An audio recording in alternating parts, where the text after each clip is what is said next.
Velhamdülillah. Esselatu ve selamu ala Resulillah. Hamd o Allah'a mahsus ki insanı en güzel şekilde yaratmıştır. Ve onu mahlukatın eşrefi kılmıştır. Hamd ve şükür o Allah'a ki dünyayı ve içindekileri insanın hizmetine vermiş, doğru yolu bulsunlar diye onlara kitaplar ve o kitapları açıklayacak elçiler göndermiştir. Selam olsun bütün o elçilere. Onlar ki hüküm ve iktidar sahibi oldukları zaman insanlık gerçek adaleti görmüş ve zulmün kökü kazınmıştır. Ve selam olsun gerçek adaleti özleyen ve yeniden ikame edilmesi için çalışan, didinen, gayret sarf eden, bu uğurda bedeller ödemekten, zulme uğratılmaktan korkmayan, insanlığını ve yaratılış gayesini hatırdan çıkarmayanlara. Selam olsun insanlığı aydınlatmak, dalaletin zifiri karanlığından hidayetin aydınlığına çıkarmak için bir mum gibi severek yanmaya razı olanlara. Selam olsun sizlere.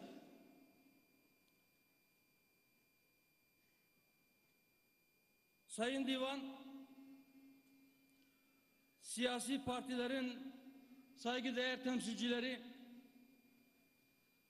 Kürdistan Bölge Başkanı Sayın Mesut Barzani'nin temsilcisi Sayın Ahmet Kani, diğer partilerin değerli temsilcileri, sivil toplum kuruluşlarının yetkilileri, değerli basın mensupları, davetimize icabet ederek uzaktan yakından gelen aziz misafirler ve bu kutlu davada yol arkadaşlarım, hepiniz hoş geldiniz, sefalar getirdiniz.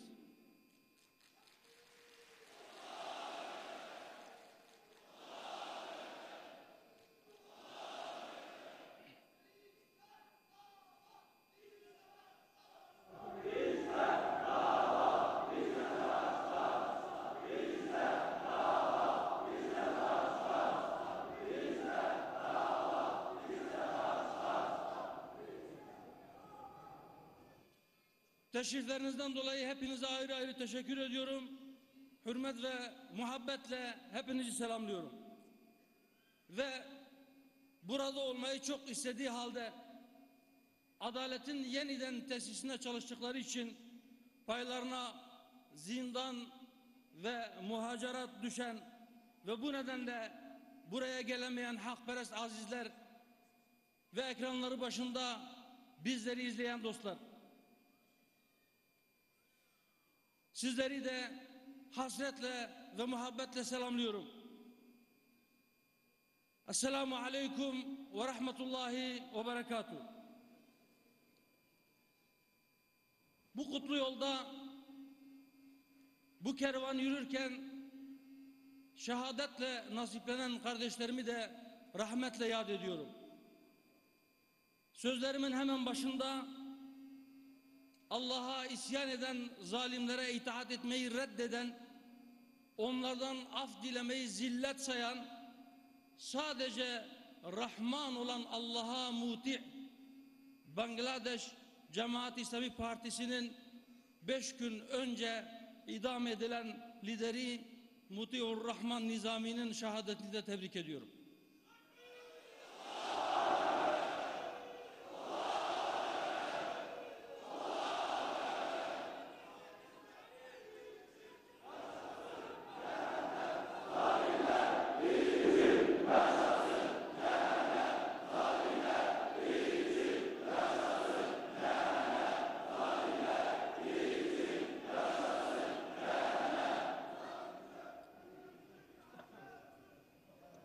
Kardeşlerim, 2 gün önce yani 13 Mayıs günü Soma'da 301 madencinin madende çıkan yangın sonucu elin bir şekilde hayatlarını kaybetmesinin 2. yıl dönümüydü. Ben bu münasebetle orada hayatlarını kaybeden maden şehitlerini de rahmetle yad ediyorum. Rabbim onlara da şehitlik mertebesi ihsan etsin inşallah.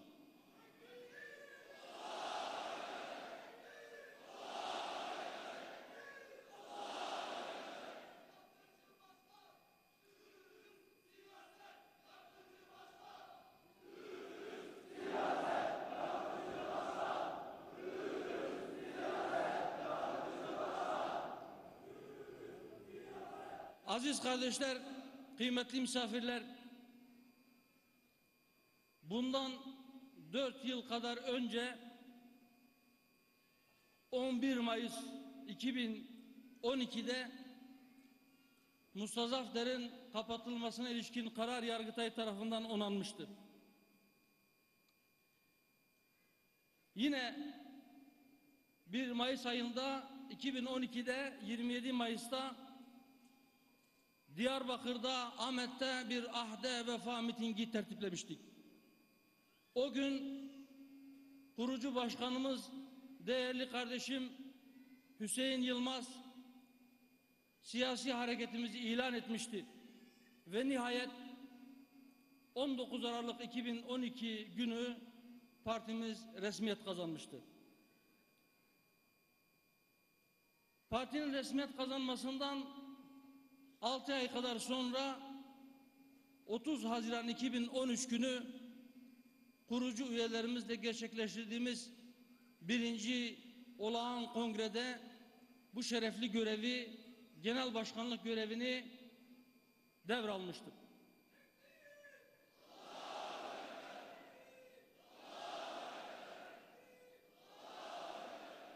Allahu Teala insana bir emanet yüklemiştir. Bu anlamda hepimiz birer emanetçiyiz. Yüklendiğimiz emanet dağların yüklenmekten çekindiği bir emanettir. Sırtımızda bir emanet daha var.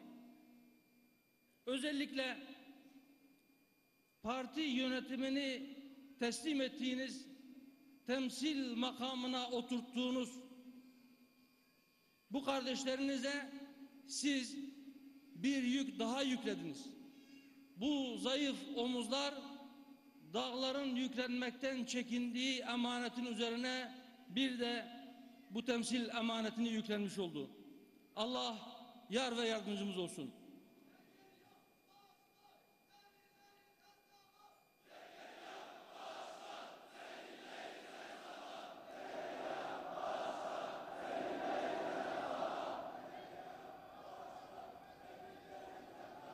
Allah da sizinle olsun. Allah cümlemizin yar ve yardımcısı olsun inşallah.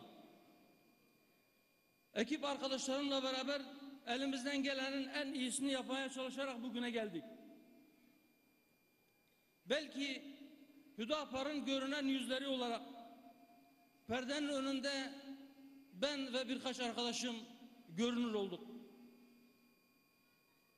Fakat kapıların ya da perdelerin arkasında gece gündüz çalışan ama kimsenin tanımadığı, bilmediği, belki sadece gök ehlinin tanıdığı, bildiği kahramanlara emek veren kardeşlerime de teşekkürü bir borç biliyorum. Onlara da bizi bugüne getirirken ortaya koydukları çaba ve hizmetlerden dolayı teşekkür ediyorum. Allah'tan ecirlerini artırmasını niyaz ediyorum. Kardeşlerim,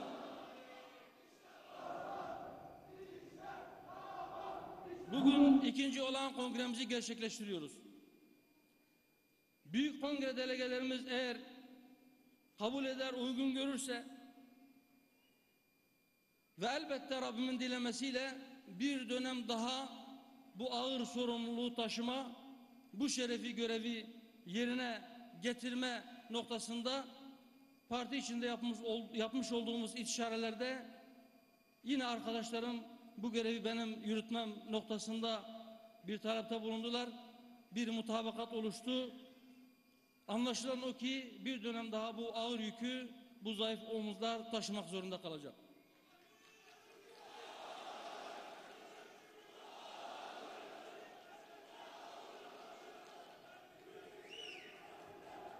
Kardeşlerim,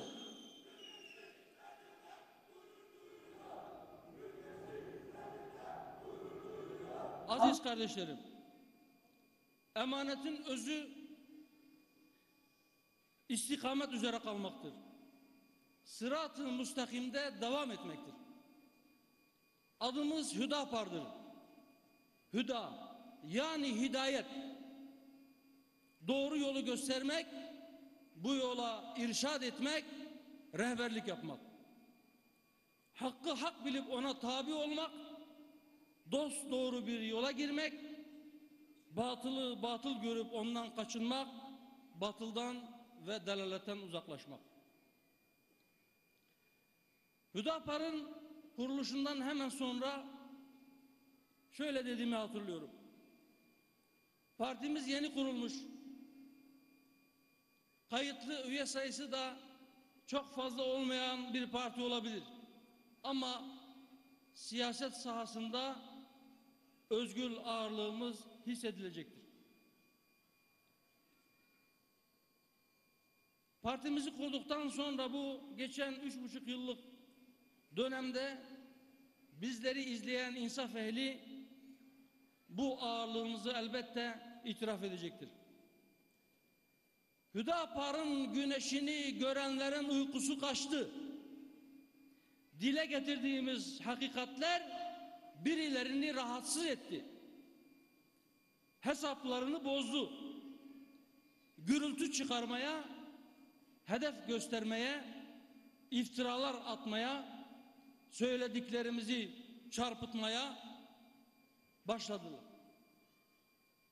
Hem devletin derin mahfillerinde millete tuzak kuranlar, hem de bizzat bu derin odakların milletin başına bela ettiği, güya milletin hak ve hukukunu korumaya çalıştığını iddia edenler eş zamanlı olarak aynı anda harekete geçtiler, saldırmaya başladılar.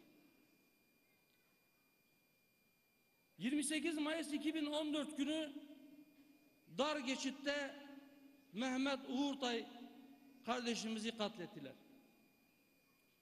7 Ekim 2014'te Kurban Bayramı'nda Diyarbakır'da Diyarbakır Bağlar Belediye Meclis adayımız Turan Yavaş kardeşimizi ve kardeşlerimiz Cumali Güneş, Hasan Gökyüz, Riyad Güneş, taze fidanlarımız 19 yaşındaki Hüseyin Dakak ve henüz 16'sındaki Yasin Börü şehadet şerbeti içtiler.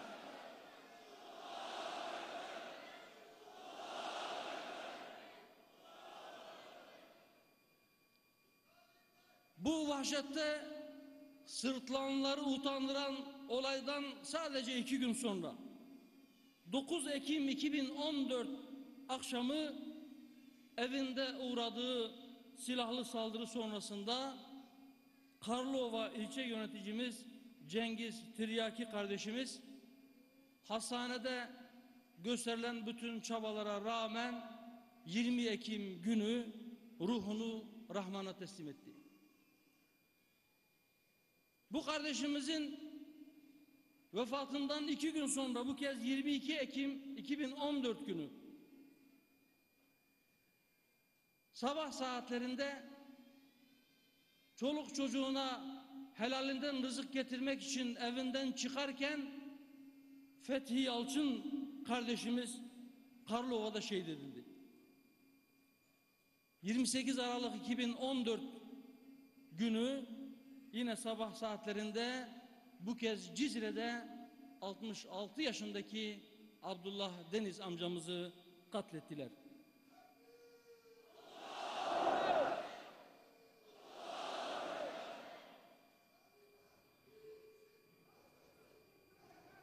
9 Haziran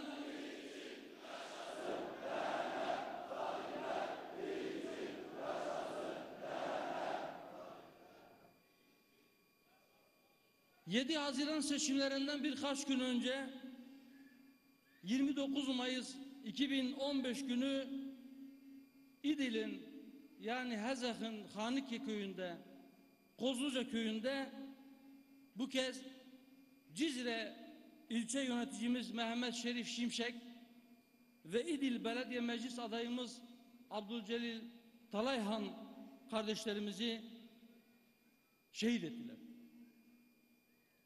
9 Haziran 2015'te Diyarbakır'da mitinglerimizde Kur'an okumasına alışık olduğumuz Aytaş Baran kardeşimizi şehit ettiler.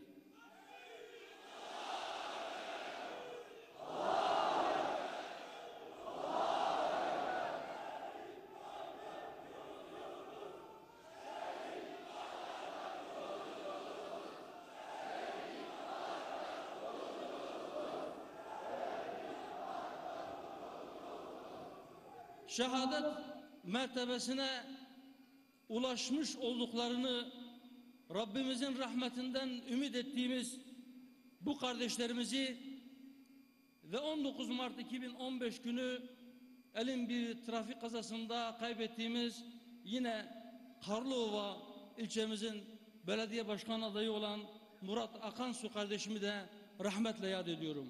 Rabbim cennetinde onları hoşnut etsin. Bütün şehitlerimizin bizlere emaneti olan başta yetimleri ve ailelerinin diğer mensuplarını da buradan hürmetle selamlıyorum. Allah zalimlere bir daha fırsat vermesin, bir daha böyle acıları hiç kimse yaşamasın. Kardeşlerim, partimizi kurmadan önce bu hareket henüz mustazaf der olarak hizmetini sürdürürken de yüzlerce kez saldırıya uğradık. Yüksekova Şubemizin başkan yardımcısı Ubeydullah Durna kardeşimiz yine 1 Mayıs ayında 2011'de şehit edildi ve 5 yıldır dosyası tozlu raflarda beklemektedir.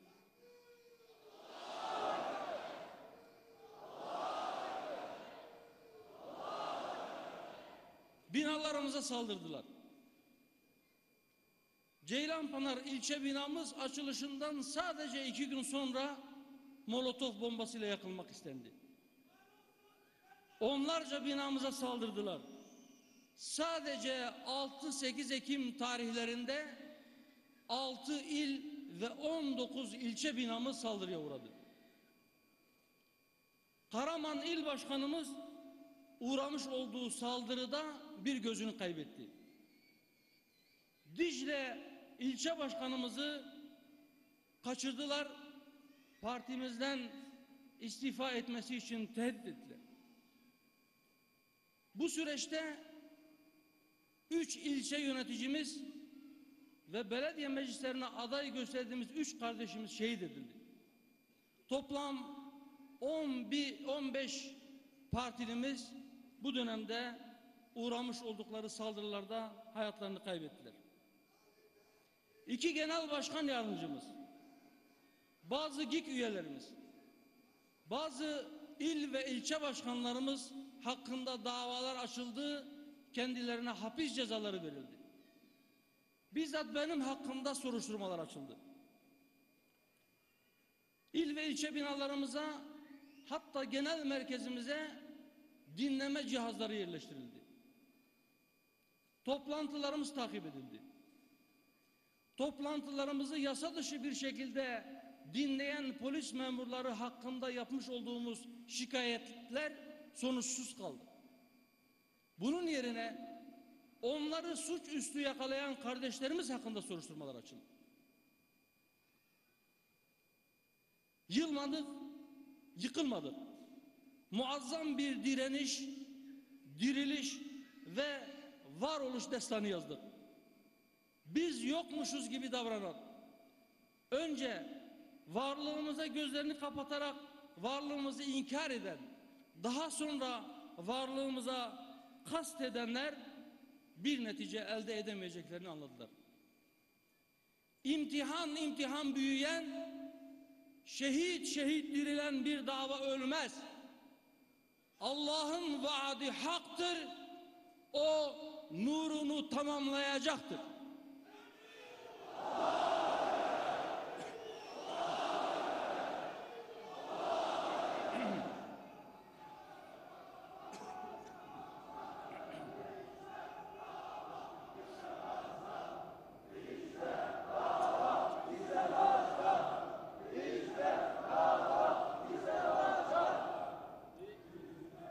Kardeşlerim, en güzel bir şekilde ve kulluk için yaratılmış olan insanlara yaratılış gayelerini unutturmak ve onları kendilerine köle yapmak için şer güçler ittifak halindedir. Planlı ve programlı bir şekilde gece gündüz çalışıyorlar. Bu uğurda servetlerini harcamaktan da geri durmuyorlar. Topyekün insanlığı savaşlara, açlığa, kaosa, düşmanlığa, yoksulluk ve yoksunluğa mahkum ederek kendi iktidarlarını tahkim ediyorlar. Hayatın temellerini tahakküm, tüketim, hırs ve şehvet bataklığı üzerine kurmayı teşvik ettiler. Bugün insanımızı toplumun izzetli bir ferdiyken insan yığınları içerisinde aidiyet hissinden uzak, manevi değerlerden yoksun bir bireye dönüştürme süreci yaşanmaktadır. Hayatı sadece maddi değerlerinden ibaret gören, huzuru ve mutluluğu sayılarda arayan ama insanı insan yapan değerlerden soyutlayan bir toplum modeli bugün insanımıza dayatılmaktadır. İnsanı fıtratından ve aslından uzaklaştırmayı, yani ifsadı gaye edinenlere karşı onu özüne döndürmeye, içine düştüğü buhrandan çekip çıkarmaya, yani ıslahına gayret edenler de hep var ola gelmiştir. Bu mücadele hak ile batılın, doğru ile yanlışın, aydınlık ile karanlığın, adalet ile zulmün mücadelesidir. İnsanlık bu mücadeleye dün şahit oldu, bugün şahit olmaya devam ediyor ve ileride de şahit olmaya devam edecektir. İşte biz hakkın, doğrunun, aydınlığın ve adaletin yanında batılın, yanlışın, karanlığın ve zulmün karşısında dimdik bir duruş sergiledik. Bu nedenle karanlığın askerleri bize saldırıyor. Kokuşmuş zihniyet ve ideoloji sahiplerinin, emperyalistlerin ve onların uşaklarının bizimle uğraşmalarının sebebi budur. Bu uğurda nereden gelirse gelsin, her türlü bela, musibet, tehdit, yıldırma, korkutma, kınama ve benzeri zorluklara ve güçlüklere göğüs gerecek azim ve kararlılıktayız inşallah. Şairin dediği gibi cehennem olsa gelen göğsümüzde söndürürüz. Bu yol ki hak yoludur. Dönme bilmeyiz, yürürüz.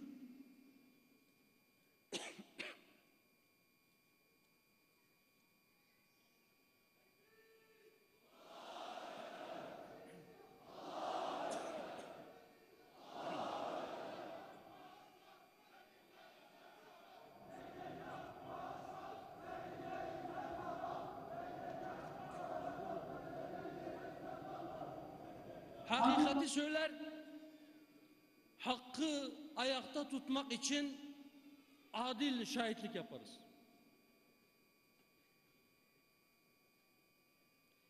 Hiçbir kınayıcının kınamasından korkmadan doğru bildiklerimizi söylemeye devam edeceğiz. Dile getirdiğimiz doğrulara o gün dudak bükenler şimdi haklılığımızı gördüler sanırım. Partimizi kurduğumuz zaman son dönemin en can yakıcı meselesi olan Kürt meselesinin çözümü konuşuluyordu. Adına çözüm süreci dedikleri bir süreç başlamıştı. Ancak çözüm sürecinde temel hak ve hürriyetler pazarlık konusu yapılmaktaydı. Yanlış bir zemin üzerinde yanlış yöntemlerle mesele çözülmeye çalışılıyordu. Veya sadece böyle bir görüntü veriliyordu. Sürecin yanlışlarını yüksek sesle dile getirdik. Girdiğiniz bu yol çıkmaz sokaktır. Meselenin tarifini bile yanlış yapıyorsunuz. Sorun Kemalist rejimin ürettiği bir sorundur. Siz sonuçları üzerinden yola çıkarak bataklığın kötü kokusunu bastırmaya çalışıyorsunuz. Sivrisineklerle uğraşıyorsunuz.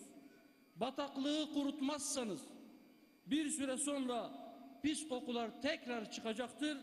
Bataklık yeni sivrisinekler üretecektir dedik. Sisteme vaziyet edenler bize kızdılar. Sesimizin duyulmasına bile tahammül etmediler.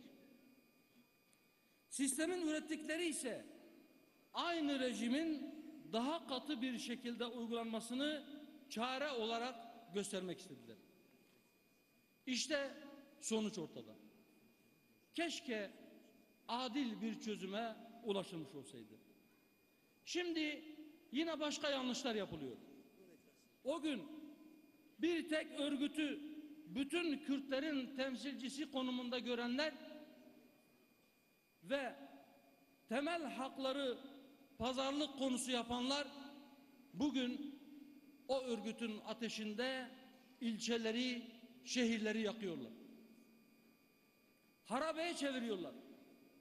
O gün hakların iadesi için örgütün silah bırakmasını şart koşanlar bugün silahlı çatışmalar yeniden başladı diye hürriyetlerin genişlemesi ve hakların iadesi için atmaları gereken adımları atmıyorlar. O gün bir örgütü tek muhatap kabul edenler bugün meseleyi o örgütle mücadeleden veya o örgütün şiddetinden ibaret zannediyorlar. O gün örgütü Kürtlerin tek temsilcisi olarak görenler ve gelinen aşamada bundan pişmanlık duymaya başlayanlar bugün aynı şeyi tersten söylüyorlar. Ve bu konudaki yanlışları görür,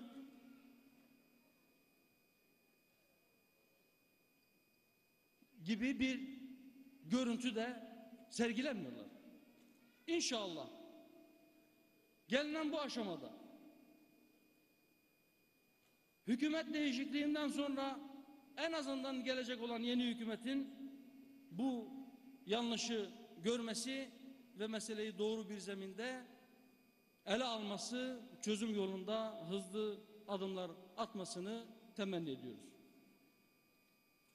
Peki çözüm nedir? Çözüm adaleti yeniden tesis etmektir. Huzuru temin etmek istiyorsanız adaleti yeniden tesis etmek zorundasınız. Kendinize istediğinizi kardeşleriniz için de isteyeceksiniz. Kendinize yapılmasını istemediğiniz bir şeyi kardeşleriniz olarak kabul ettiklerinize veya kardeşleriniz olarak gördüklerinize ya da öyle hitap ettiklerinize de yapmayacaksınız. Gasp edilmiş olan hakları hiçbir pazarlığa girişmeden iade edeceksiniz. Kardeşlik lafla olmaz. Kardeşliğin bir hukuku vardır. Ve çözüm istiyorsanız o hukuku yerine getireceksiniz. Bu hakların savunuculuğunu yaptığını iddia edenlerin samimi olup olmadıklarına da bakmayacaksınız. onların, Kürtlerin mazlumiyeti üzerinden kendi ideolojilerini topluma kabul etme planlarına da takılmayacaksınız. Çözüm sürecinin bitmesinin işaretleri belirdiğinde de uyarılarımızı yaptık. Bu uyarılarımızı 2 yıldır yapıyoruz. Silah ve şiddete başvurmak çare değildir dedik. Çatışmaların şehir merkezine taşınmasının sonuçları çok ağır olur dedik. İntihar ediyorsunuz. Kendinizle beraber bu halkın çocuklarını da ölüme sürüklemeyin dedik. Kürt gençlerini kendi köhnemiş ideolojinize ve devrim fantazilerinize kurban etmeyin dedik.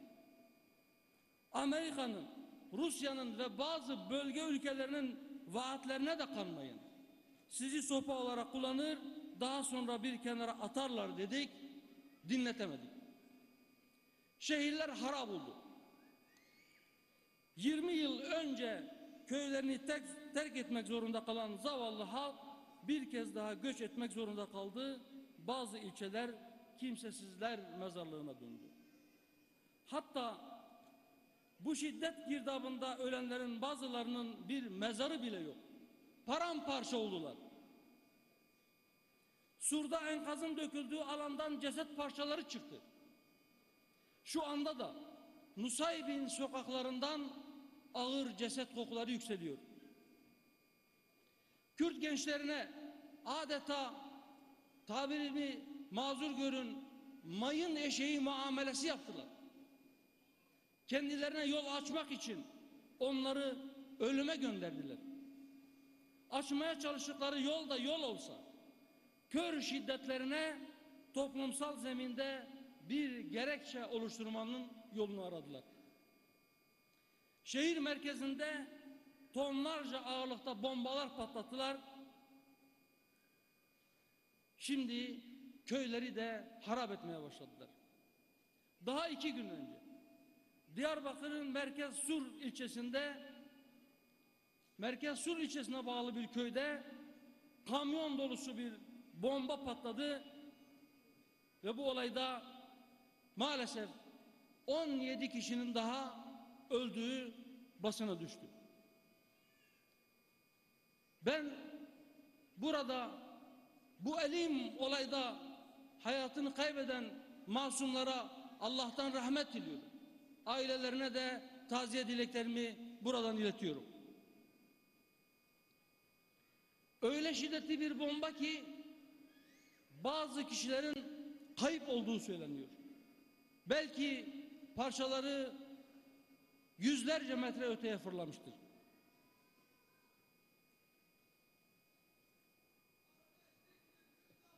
Peki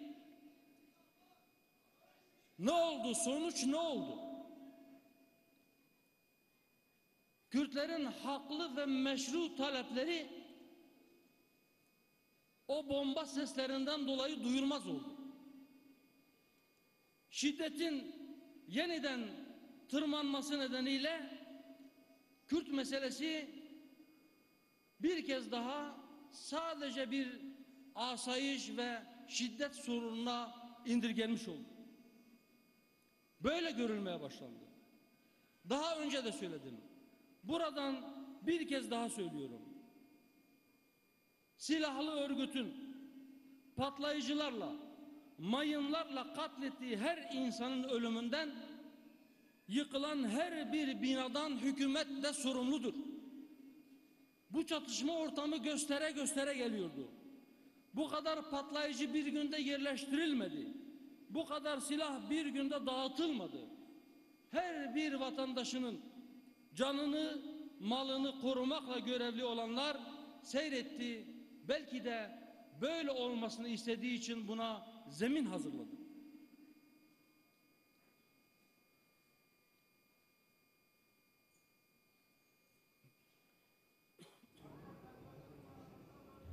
Diğer taraftan tankların atışlarıyla yıkılan her bir evden, polis veya askerin kurşunla da ölse her bir insandan bu çatışmaları şehir merkezine taşıyanlar da sorumludur. Sokak aralarını patlayıcılarla doldurtan savaş baronları ve onlara sessiz kalan, hatta teşvik eden, alkışlayan siyasetçiler de bundan sorumludur. Mevcut siyasette Üstad Bediüzzaman Said Nursi'nin dediği gibi lisan-ı siyasette lafz mananın zıddıdır. Adalet külahını zulüm başına geçirmiş, hamiyet libasını hıyanet ucuz giymiş.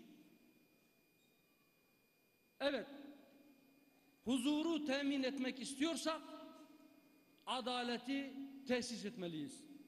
Adaleti tesis edersek işte o zaman aynı zamanda kardeşliği de tesis etmiş olacağız.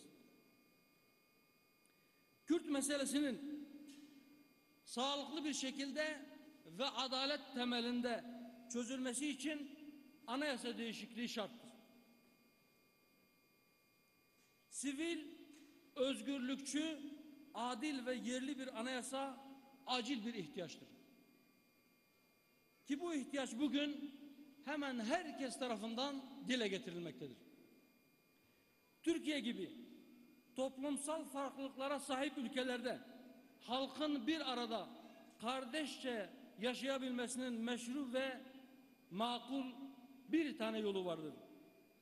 Toplumun etnik, dini, siyasal, ideolojik tüm farklılıkları anayasada kendini bulmalıdır, bulabilmelidir. Anayasa halkın canını, malını, dinini, aklını ve neslini koruyacak bir toplumsal mutabakat metni olmak zorundadır.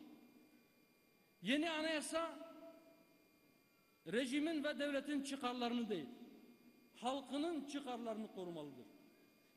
Kutsal devlet anlayışı terk edilerek halk devlet karşısında güçlü bir konuma getirilmelidir. Aynı devlet yapısında bir arada kardeşçe yaşamak için ulus devlet anlayışı terk edilmeli, etnik kimliklere eşit mesafede durulmalıdır. Farklı etnik yapılardan oluşan devletlerde toplumu bir arada tutacak bir üst kimliğe, güçlü bir ortak paydaya ihtiyaç vardır. Bizim gibi aynı dine inanan, farklı etnik yapıdaki toplulukları bir arada tutabilecek en büyük ve en güçlü payda İslam'dır. İslam kardeşliği esasıdır. Ülkemizde sıkça başvurulduğu gibi hak taleplerini baskılama aracı olarak değil, gerçek anlamıyla bir kardeşlik.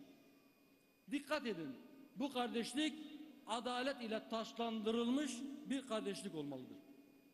Bunun gerçekleşebilmesi için öncelikle devlet halkın inancıyla, İslam'la barışmalıdır. Cumhuriyetin kuruluşundan bir müddet sonra ortak payda İslam'ı bertaraf ederek izlerini bile silmeye çalışarak yerine ortak vatanda yaşayan etnik gruplardan sadece birinin etnik kimliğini ikame etmeye çalıştılar. Bu dikiş tutmaz. Tutmadı, bundan sonra da tutmayacaktır. Toplumun %99'unun paylaştığı İslam ortak paydasını paylaşmayan azınlık kesimlerin de temel hak ve hürriyetleri elbette ki anayasal güvence altına alınmalıdır. Burada hiçbir duraksamaya yer yoktur. Devletin kurucu unsuru olan Kürt halkının dili resmi dil olmalı. Kürtçenin resmi dil olarak statüsünü kolaylaştırmak için hem Türkçe hem de Kürtçeyi karşılayan ortak bir alfabe oluşturulmalıdır. Ana dilde eğitim hakkı tanınmalı, devlet okullarında Kürtçe eğitim ve öğretimin yolu açılmalıdır. Ülke vatandaşı azınlıklara nüfusları oranında belli bir milletvekili kontenjanı ayrılmalıdır. Anayasa ile ilgili tartışılan hususlardan biri de değiştirilmez maddelerdir. Bu maddelere dokundurtmayız diyenler, bu maddelerin kurucu irade tarafından Cumhuriyet'in kuruluşunda getirilmiş hükümler oldukları için 550 milletvekilinin kabulü ile bile değiştirilemeyeceğini iddia ediyorlar. Halkın gözünün içine baka baka yalan söylüyorlar. 1921 ve 1924 anayasalarının ilk maddeleri bugünkü gibi değildi. Ayrıca bu maddelerin değiştirilemeyeceğine dair herhangi bir hüküm de yoktu. Bugün Cumhuriyetin temel nitelikleri dedikleri şeyler CHP'nin 6 okundan başka bir şey değildir.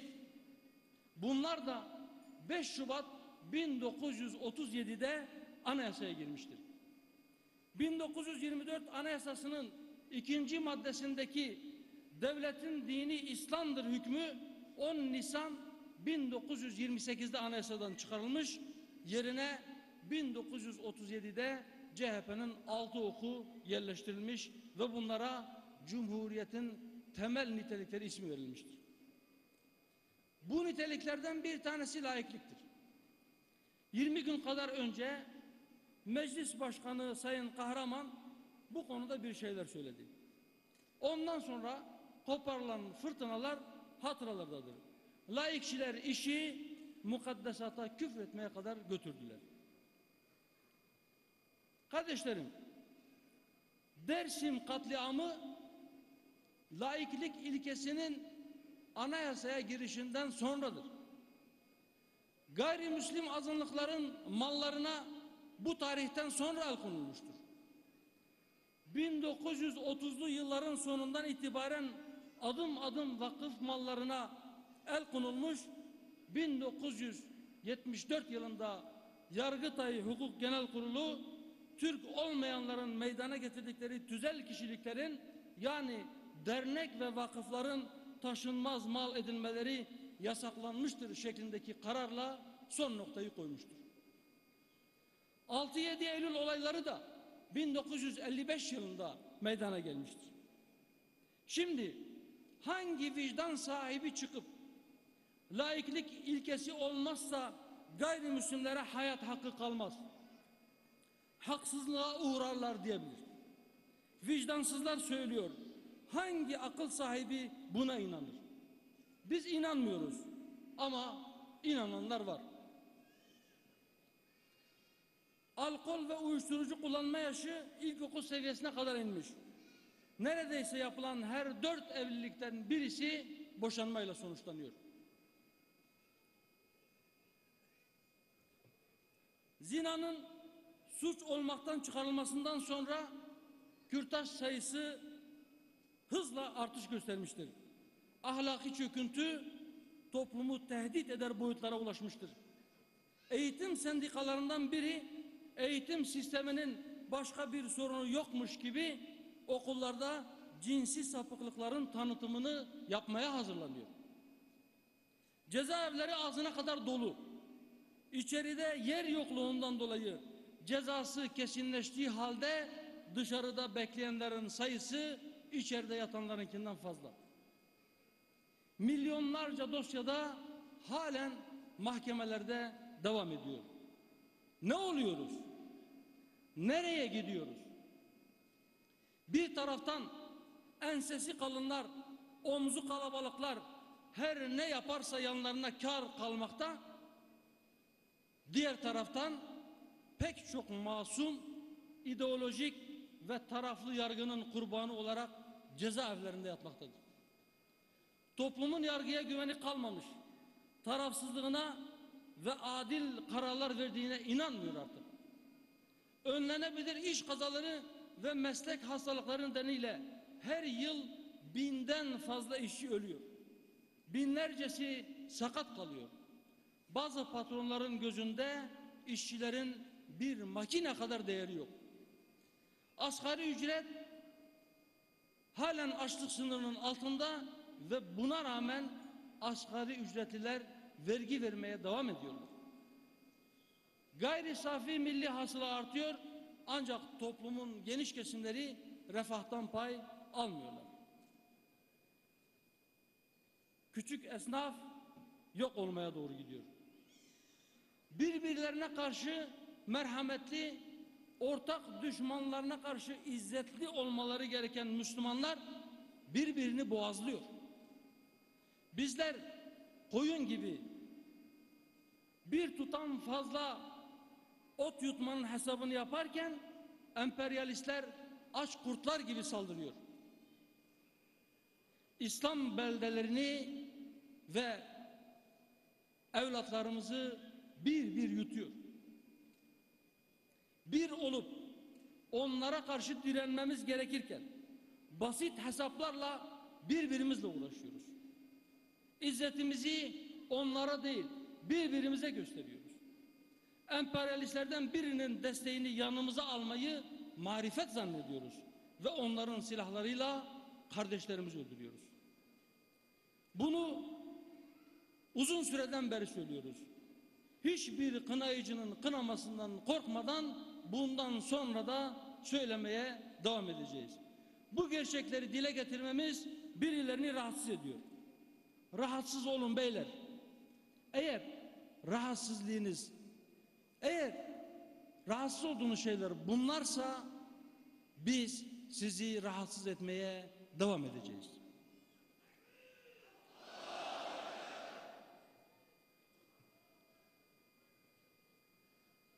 Hüdapar küresel güçler ve onlara bağlı güç odaklarından icazet alma ihtiyacı hissetmeyen, bize Allah yeter diyen bir siyasi harekettir. Hüdapar emrolunduğu gibi dosdoğru olan, zilleti hayatından kovmuş, haklı olmayı en büyük güç kabul eden bir kadronun adıdır. Hüdapar mazlumların feryadına, imdat haykırışlarına verilmiş güçlü bir cevaptır. Adımız Hüdapar'dır. Doğruları söylemek, hakkı haykırmak vazifemizdir. Hüdapar siyasi tarafgirlik veya dünyalık mal ve makam uğruna lafı eğip bükmeden hakkı ayakta tutmak için aleyhinde bile olsa adil şahitlik yapmaya devam edecektir. Bütün dünya kavmiyetçilik veya mezhepçilik yapsa biz ümmetçi duruşumuzdan taviz vermeyeceğiz. Fitne ateşine odun taşımayacağız. Bunu da herkesin bilmesini istiyoruz. Ümmetin meselelerine emperyalistlerin müdahalesine fırsat verilmesin. Kimse mezhebini din haline getirmesin dediğimizde tehlikenin farkına varamayanlar umarım gaflet uykusundan uyanmışlardır. Değerli hazırım, 1. olağan kongremizde okuduğum bir şiir vardı. Maalesef, evet maalesef güncelliğini hiç kaybetmediğinden ben burada bir kez daha okuyacağım. Ne demişti şair? Baktım şehitlerden kalan mirasa, baktıkça halime boğuldum yasa. Ülkemde kan var, ülkemde cinayet, nice kez gördü bu dava ihanet. Perişandır yurdum, yurdum tarumar, birkaç harami yurdu yağmalar. Çoban abasına bürünmüş kurtlar, yağmalar sürüyü, yitti umutlar. Kabahat oldu hak, batılsa erdem, ne namusum kaldı, ne haya perdem. Şayet görseydi bu ahvali dedem, eylerdi feryatlar, figanlar her dem. Şükür Rabbimize ey mazlum ümmet, Allah'ın yardımı yakındır elbet. Belirdi lakin bir muştu ufuktan, biter zillet, attı ziya şafaktan. Aziz kardeşlerim, yine 1. olağan kongremizde yaptığımız gibi hür davanın hür neferleri olarak buradan dosta düşmana hep beraber ilan ediyor ve diyoruz ki biz ne sağcıyız ne solcuyuz. Devleti kutsayanlardan değiliz. Ama anarşizm ve kaos da istemiyoruz. Dinin siyasete alet edilmesine de, siyasetin dinsizliğe alet edilmesine de karşıyız. Kavmiyetçi ve ırkçı değiliz. Haksızlığa ve zulme uğramış bir kavmin haklarını savunmayı ırkçılık olarak isimlendirmiyoruz. Kimsenin evinin içinin gözetlenmesini veya dinlenmesini istemiyoruz. Ama hayasızca davranışların ulu orta, parkta, sokakta, durakta sergilenmesine de razı değiliz. İnancımızı, düşüncemizi başkasına dayatma hakkını kendimizde görmüyoruz. Ancak inancımızın gereklerini yerine getirmemize engel olunmasını da kabul etmiyoruz. Başka dinlere inananların da inancını yaşama, kendi din bilginlerini yetiştirme ve ibadetlerini yapma hakkının savunucularıyız. Ayakları yere basmayan hayalciler değiliz. Uğruna her türlü fedakarlığı yapmaya hazır olduğumuz ideallerimiz vardır. Bu ideallerin gerçekleşeceğine tüm kalbimizle inanıyoruz ve asla meyus değiliz. Allah'ın yardımıyla kurtuluşun yakın olmasını bütün kalbimle diliyorum. Bu duygu ve düşüncelerle Hüdapar'ın, partimizin ikinci olağan büyük kongresinin hayırlı olmasını temenni ediyor. Hepinizi saygıyla, muhabbetle selamlıyorum.